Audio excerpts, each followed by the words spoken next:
Hi, my name is Joan Finley, and I'm a child care provider from Apple Valley, Minnesota. I'm Susan Johnson. I'm a child care provider from Edina, Minnesota. I'm Donna Shannon, and I'm a child care provider in Burnsville, Minnesota, and the PCA. Hi, my name is Jennifer Parrish. I'm a small business woman from Rochester. I built my business from the ground up as a child care provider, taking care of and educating children in my home while parents go to work every day to make a living. The women standing beside me have all done the same. And there are thousands of child care providers throughout Minnesota who are independent small business women just like us, just trying to make a living for our families. We're here today because we've been used. We've been used by the man who sits behind us in this office, Governor Mark Dayton.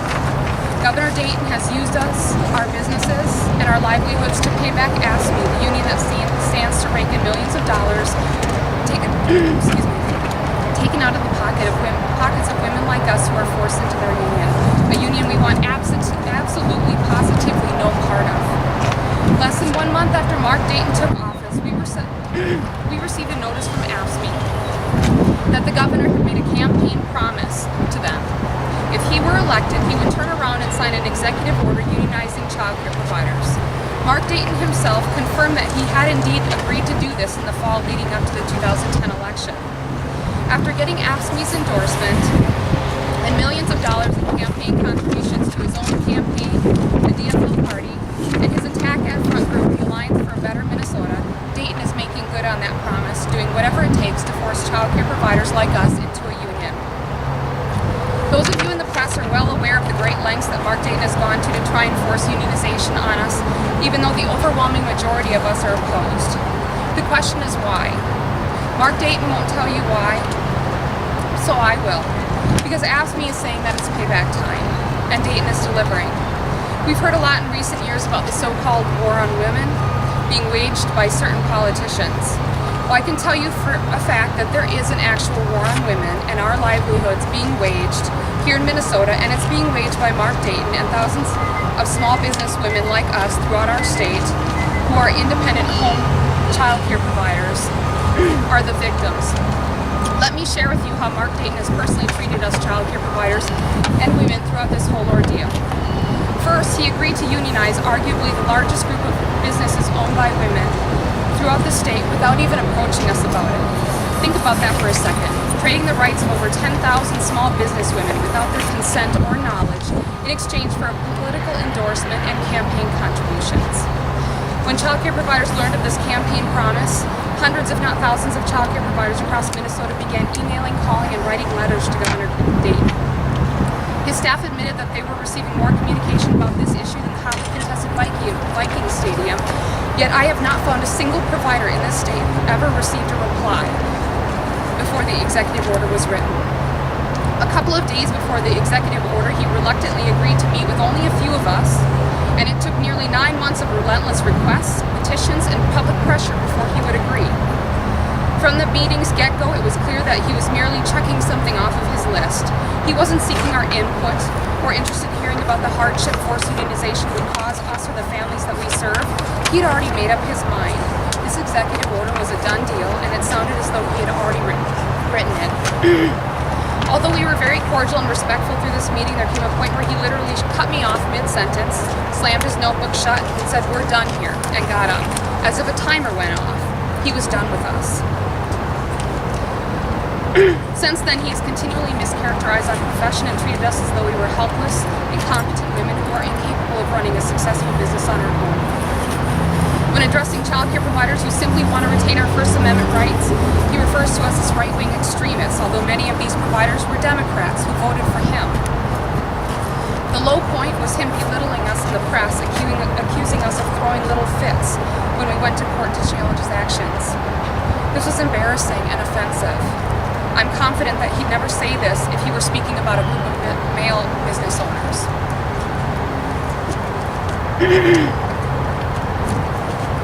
Sorry. Shouldn't the leader of our state celebrate women who have started their own businesses from scratch, instead of belittling them and using them as collateral to pay back his campaign contributors? I've sat across the table from both Mark Dayton and Jeff Johnson to discuss this issue, which is jeopardizing the business that I sacrificed for and worked so hard to build. And the contrast between the two could not be more striking. While Dayton told us what he was going to do to us and our small businesses, Jeff Johnson asks us what we need. And he listens and he asks questions. He genuinely wants to hear from us before he develops a position or creates a policy related to our profession. Jeff understands that we know what's best for our businesses and the children we care for, whereas Mark Dayton thinks that he knows what's best for us. While Dayton is belittling small business women, Jeff is celebrating our success. Even though we aren't political people by nature, most of us weren't involved in politics at all prior to this, childcare providers like us are going to do all that we can in the next 8 weeks to ensure that the man sitting in this office behind us is replaced with the man standing beside us, Jeff Johnson.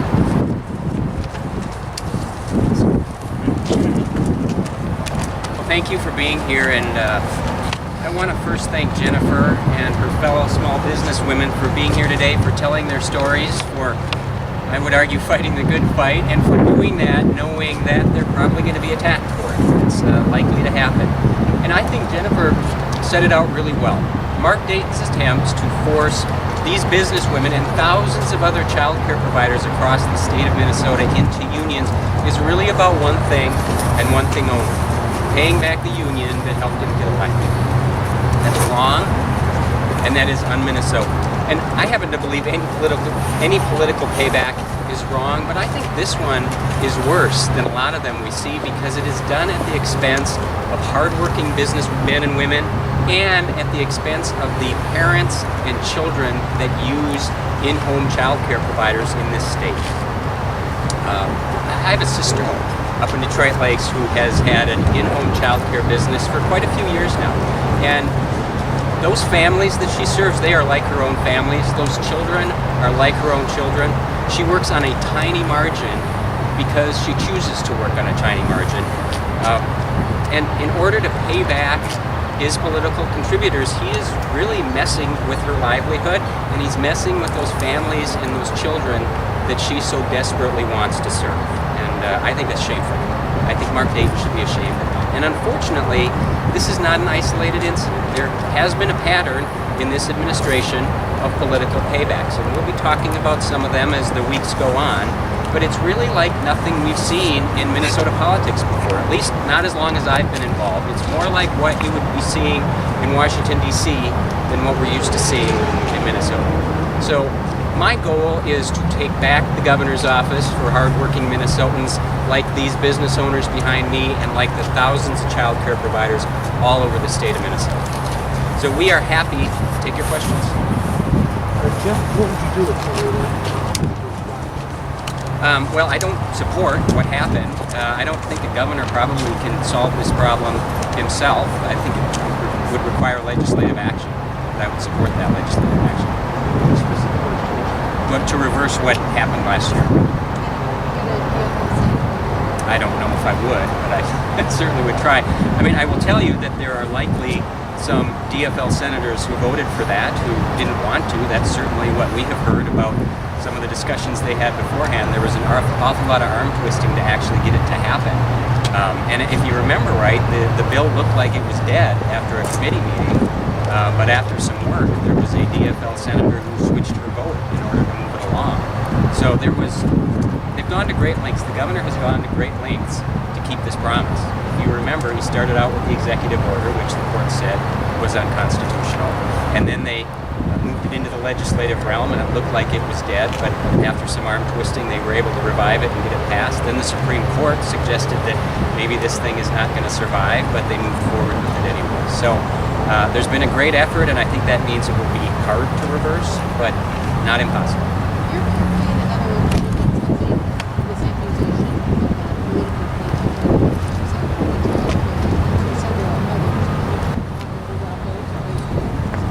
No, they're not new, and you'll be hearing more about them. I'll give you a couple examples. I think that some of the things that have happened with respect to K-12 education, for example, the veto of the last in, first out bill, which there is no substantive reason I've ever heard not to make that change, but the governor vetoed it.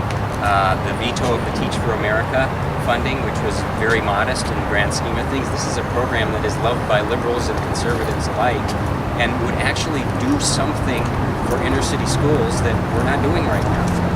That was vetoed as well. I think you could probably look up at Polymet and see that some of what's happening there might be a bit of a payback to some of the environmentalist groups that have funded his campaign to a large extent. So I think we see a pattern here. I think it's wrong, and that's not what you see from me as governor.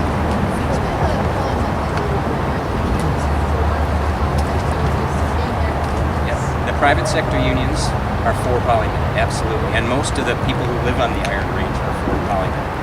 But I would argue right now within the DFL party, the environmental interests have more power than private sector unions. And so I have said to people that if the governor is reelected, Polymet is not going to be open. If he wanted it open, he'd be telling people now. Commissioner, will you talk a little bit about unions and private unions and public unions? Do you support unionization efforts privately, publicly? Do you support unions? I don't consider myself anti-union. I actually grew up in a union household. Both my parents were union members, and I've actually represented a union as a lawyer in the past. And I believe that individual citizens in the private sector have every right to unionize if they choose to, and same in the public sector. That is the law right now. I happen to believe that government unions have too much power with this particular administration. I think they are practically running the education department, and I think we're seeing paybacks with respect to particularly this issue and the PCA issue. And if we can talk about AFSCME for a moment, if you are elected governor, would you seek to curb the power or negotiating power of AFSCME? I certainly wouldn't let them influence my decision-making like this current governor. So you wouldn't change anything? Scott Walker. Well, Wisconsin's law was quite different than ours. We actually are in a better position than Wisconsin was. So some of the changes that Scott Walker made were actually to get them to our level. So I don't know if there are any specific changes that I would look to, but I can tell you that they won't have the influence over me that they have over this government. If I could ask one more question. Jennifer mentioned something that I'd ask her something too, but first you, Commissioner. Jennifer linked the governor's efforts, she didn't say anti-woman, but that's the implication here, that the governor belittled women. Right. Can you comment on that? Well, from what I just heard, I think that's probably true to suggest that they're throwing little fits because they're trying to save their business. And the fact that, they had to move mountains to get to meet the guy. Yeah, and certainly I think if Republicans had acted that way, they'd be hitting us in between the eyes with a 2x4 saying that's part of the war on women. So yeah, it does appear to me that he was rather disrespectful. Jennifer, comment a little bit more on that. You didn't say anti-woman, but that was the implication. Absolutely. This governor has, I don't know that I can mention a time in the last, 3.5 years since I've been trying to deal with him that he's treated us with an ounce of respect. And, initially in the beginning, we simply wanted to, we'd been told that he was a reasonable man, that, he would, listen to us and hear from us. And we, like Jeff said, had to move mountains just to get our foot in the door, and he wouldn't let us in that door until he'd already made up his mind. And the executive order is one part of this, but the constant mischaracterization of child care providers has been probably some of the most offensive things that we've seen ever as a profession. Just the, referring to us as, low-paid workers, and, he refuses to recognize that we're small business women, and just because we're women does not make the fact that we had to, start our businesses from scratch and build them and sacrifice any different than a man would have. So I feel like we deserve the same respect that any male business owner, would get, and I think that we've not gotten it at all. Yep. The word payback suggests something that would not have happened. Are you saying that this governor's philosophy is being supported some sort of unionization of I don't know, but from what I just heard, he actually made a promise to them that for this endorsement and for an awful lot of money, by the way, that they contributed to, he was going to make sure that happens, and he admitted that to Jennifer himself. I have I'm not. I certainly set out where I stand, and people know what my position is on a lot of different issues. But I'll make this promise to you that I'm not going to make any promises to do something in exchange for money or endorsement. Just one more on that. Are you saying that he made a promise to AFSCME before the election that if he is elected with your support, with the endorsement, he would do this? Yes. That is what both AFSCME and SEIU individually came and told us. They were quite confident this was a done deal to them. So we had reason to believe what they said, and then the governor, when we met with him, later confirmed that yes, leading up to the 2010 elections, he had agreed to, support this unionization effort. He just simply hadn't told them exactly how, he hadn't gone into detail with them about how he was going to do that it. is different than a candidate, any candidate saying, I will support this if I'm elected. Well, I think handing over the rights of over 10,000 small business women as a campaign promise is a little bit different than just unionization. I think without even talking to those women, I think that's my business is not his to give away. My rights are not his to give away, especially not in exchange for an endorsement. Commissioner, how does this differ from the SEIU the home care workers union? How do you view that, the fact that they're not going to be forced to join and nobody will have to pay dues? Is that a model of unionization you could get on board with, like Senate Republicans have said they would be?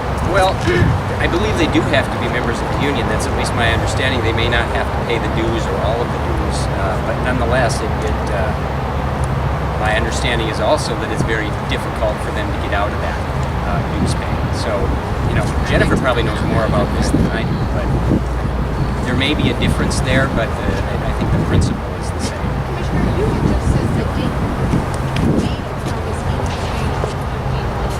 You're not learning the law of the land. That sounds like they No, what I'm accusing him of is what I just heard from Jennifer, that she was told that in exchange for supporting this, they would get their endorsement. And we saw literally millions of dollars go into his campaign dollars. Dayton got the AFSCME endorsement in 09 before this was a major issue. You're saying that in 09 before November 10th, he made this promise, or is it something that he said? It's been an issue for years. So you think that he made this promise before he was becoming a president? I don't know when he made the promise.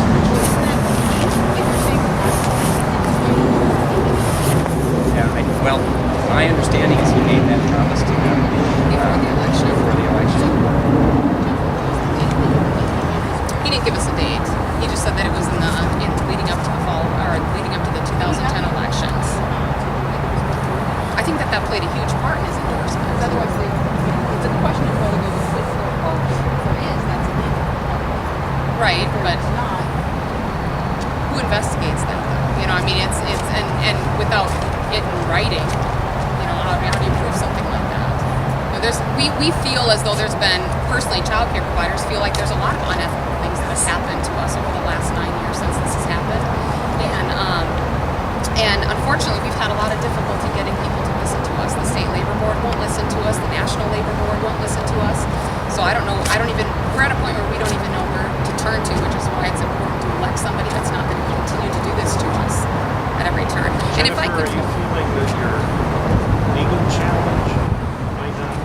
no, I think that once we can actually get a case to the Supreme Court, they're going to rule in our favor. But how much suffering do we have to do in between now and then? That's the problem. Personally, I've spent well over $30,000 of my own money having to fight this, countless hours away from my business and my family. There's a toll that this takes, having to fight this for so long. And it could take 3 years to get a case up to the Supreme Court. The Harris case, I think, was filed in 2010, and we just got our ruling in June of 2014. It can take a long time for that to happen, and there's a lot of suffering, a lot of money that can be lost, and time, that we can't get back in the meantime. So having somebody in the governor's office, and hopefully a legislature as well, that at least can start listening to us and stop this constant push, will at least help end some of our suffering. Commissioner, on another subject, Yep. There's been a lot of focus about your connections to the Trump. Is there anything you want to clarify? No, it's the same thing that I've said for months now, which is that I have sought support of every faction of the Republican Party, whether they're Tea Partiers or libertarians or moderates or social conservatives. And if I don't start with every part of the party, I can't win. That needs to be the base for me, and then I got to go out and get more than half the independents. So I know that they I said I would love your endorsement, I probably said that 150 times to every group I talked to that had Republican delegates in it because I was seeking the party endorsement. What is the Tea Party? Pardon me? What is the Tea Party? What are the principles, or what are some of the things that the Tea Party supports that You know, you support? the two things that you wanted their endorsement. Right. Well, I didn't ask for a Tea Party endorsement. I was looking for the endorsement of the Tea Party, of the members of the Tea Party who are Republican delegates. That's what I was looking for the first nearly year of the campaign. A belief in the Constitution, that we should actually follow the Constitution, and a belief that government has grown too big and powerful. Those are two things that I think many Tea Partiers, probably all Tea Partiers, agree with, and I also agree with. The Democrats like to demonize the Tea Party. Do you have any idea why that is when they have groups on their side that are the same extreme to the other side? I think that they have poll tested the words Tea Party, and it probably didn't poll very well. So regardless of whether it's true or not, you're going to continue to hear Tea Party Republican Jeff Johnson throughout the rest of the Is campaign. that inaccurate? Are you proud Yeah. of the Tea Party supporting that? I'm proud of those in the Tea Party who support me, absolutely, but I'm also proud of Tom Horner, who's a moderate and maybe an independent who supports me, and I'm proud of those who were Ron Paul supporters who support me, and Democrats who support me. So yes, I welcome anybody's support, but you know, I find it a little frustrating where we've been trying to talk about issues like jobs and about K-12 education and K-12 reform, and the only message we're hearing over and over and over again is, well, Jeff's a Tea Party Republican, because they poll tested that and they think that it'll happen back. And I suspect we'll hear 7 more weeks ago. It's going very well, night and day between pre-primary and post-primary. We will, you know, I am raising a lot more than what we were raising before, and I still need to raise a lot more for election. Yeah, I don't know where we'll be, but we're on track now to raise what we feel we need to be competitive on television. Commissioner, some candidates take a pause in September. Do you have any reservation for having an event like this today, or Just one of those issues. I don't think it's so appropriate, and certainly I think everybody will take a pause to come out as day as I have, and we will. There are a lot of important issues in this race, and so we're not just going to take the day off. And I saw the attack ad this morning. They're not taking the day off either, so you might want to ask maybe as well. Should those ads be taken down today? No, I don't think so. I think that we should all pay remembrance, but I think we need to move forward. Any other? I just want to follow up on what you had said earlier about them not being forced to join or pay dues. The Supreme Court case, Harris versus Quinn, only dealt with the compulsory fees, the fair share fees. Anybody who signed an authorization card agreed to voluntarily pay dues. Most of them don't realize that, and most of them didn't vote for the SEIU in that PCA election. They don't even realize that they are now locked into a contract to pay dues with SEIU. And AFSCME, likewise, with the child care providers, had authorization cards years ago that they claimed to have collected, I believe, over 4,000 of. And the ones that we saw also authorized the voluntary deduction of dues from the subsidy check. So there are potentially thousands of child care providers who are opposed to this, who have, unbeknownst to them, volunteered to pay dues. What about the people who didn't sign a card? If you did not sign a card, and don't ever sign a card, you will not be forced to pay dues, but you will be forcibly unionized still. You may not be a member, but you are exclusively represented by a union that you don't want. This union's negotiating a contract on your behalf that you're subject to, even though you don't want anything to do with them. So, you know, there's a big impact that contract could have, even bigger than the compulsory fees I've learned. And you think a lot of the child care workers don't know this? I know that a lot of them don't know this. You know, these cards were collected years ago. You know, unfortunately, there's no expiration date on them. There's an expiration date for the purpose of you know, requesting an election from BMS, but the authorization to deduct dues and become a member, there's no expiration on those cards. So yeah, I know that they won't find out until, unfortunately, many of them, until they do start coming out of their checks, and that's a little bit too late. And they make it very difficult to revoke, as Jeff was saying. They make it very difficult to revoke. Oftentimes there's an opt-out window that they don't tell you about. If you don't opt out during that time, you're stuck for a whole other year paying dues.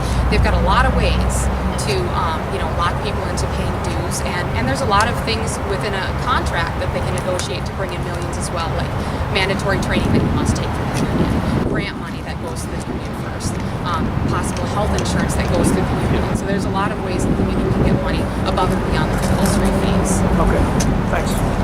Thank you. Thank you.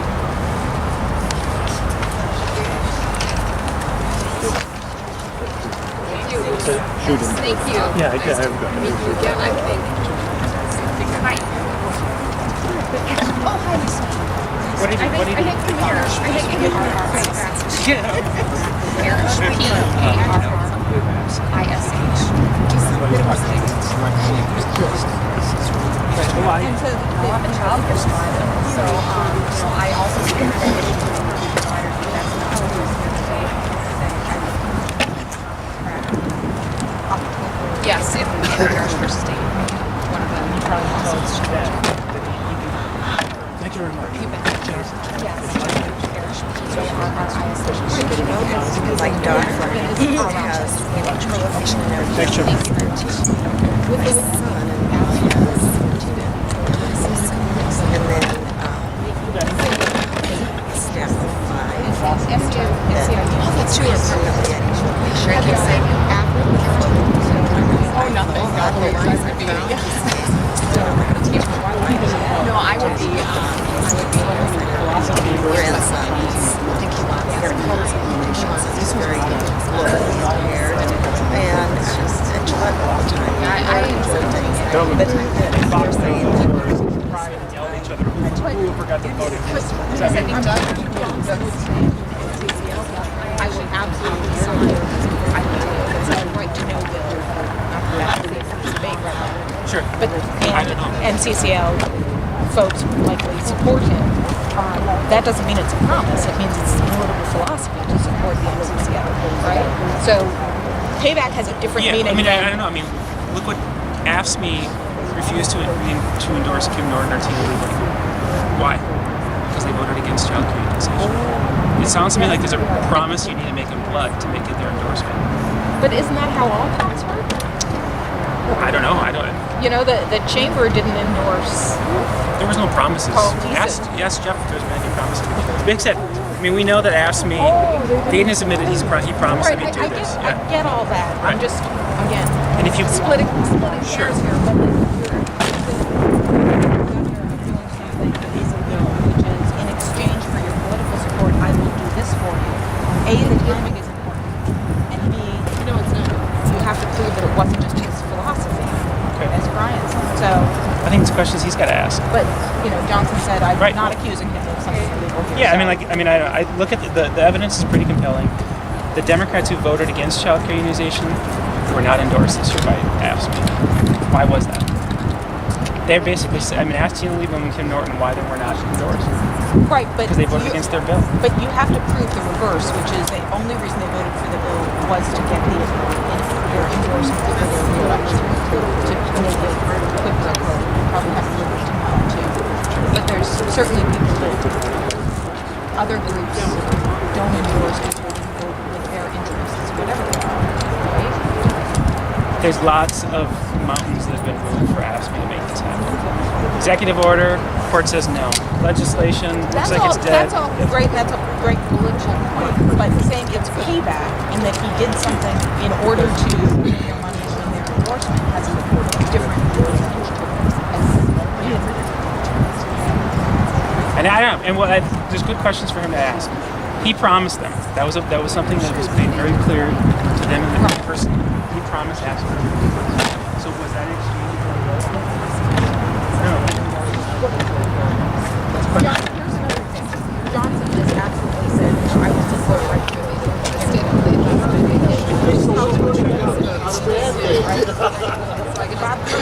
That's what we should do. I mean, if the verbiage is, I promise to do this, rather than I absolutely will do this because I agree with your philosophy, there's a difference, isn't there? Yeah. There's video of him wearing an AFSCME t-shirt saying he promised. Why are you filming? I don't want to be filmed. I Okay, want to no, be right. part of I your just- story. Yeah, no. by all means, let's talk. Who are you with? The DFT. Oh, okay. I know that was questionable. What's it called?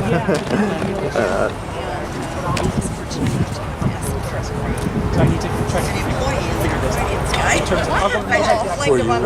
I work for the DFL. Oh. Perfect. Well, the word parsing. What, I mean, if Hastings can't work, what would be the alternative? I mean, you go to care provider still.